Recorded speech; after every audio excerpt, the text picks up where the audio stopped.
Hello everyone, welcome back to another episode of মায়ের রান্নাঘর।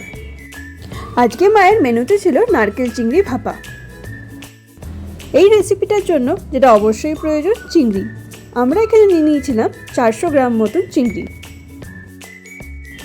এরপর আমরা একটা পেস্ট তৈরি করে নেব। এই পেস্টের জন্য লাগবে কালো সর্ষে, জিরে, কাজু, রসুন, কুচনো নারকেল এবং লঙ্কা।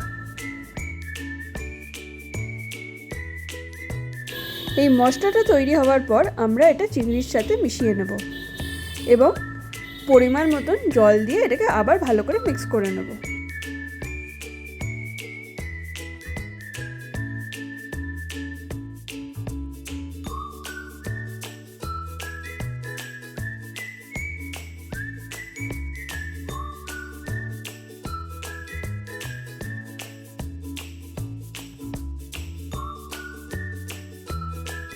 এরপর আমরা একে একে দিয়ে দেব পরিমাণ মতন হলুদ, স্বাদ মতন নুন ও সামান্য চিনি।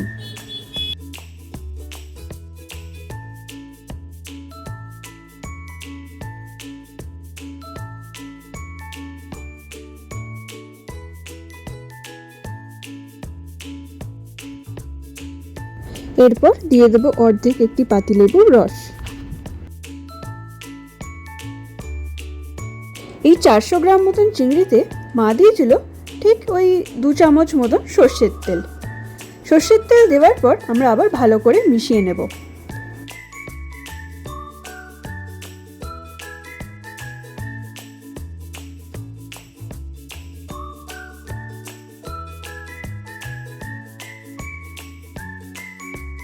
সব শেষে আপনারা আপনাদের টেস্ট অনুযায়ী কাঁচা লঙ্কা দিয়ে এটাকে এবার আমরা রেস্টে দেব 20 মিনিট মতন। চিংড়ির ভাপাটা আমরা মাইক্রোওয়েভ ওভেনে করেছিলাম।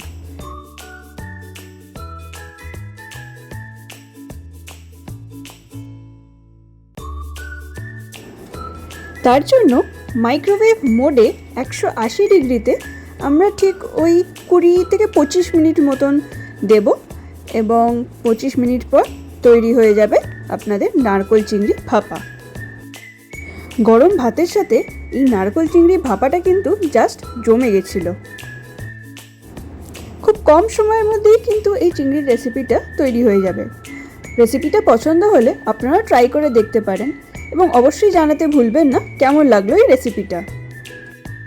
আশা করছি ভিডিওটি ভালো লেগেছে। ভালো লেগে থাকলে please do like, share and subscribe.